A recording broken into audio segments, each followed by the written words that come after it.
கம்பன் தமிழின் மாபெரும் காவிய கவிஞர். இவர் கம்பராமாயணம் எனும் அற்புத காவியத்தை ஏற்றி தமிழின் சிறப்பை உலகிற்கு எடுத்துச் சொன்னவர். தமிழின் செல்வாக்கை காவியமாக மாற்றியவர் இவர்.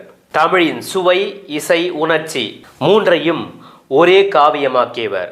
கம்பன் என்பவர் தமிழுக்கு கொடுத்தது காவியம் மட்டுமல்ல, வாழ்க்கையை நேராக வாழச் சொல்லும் வழிகாட்டி.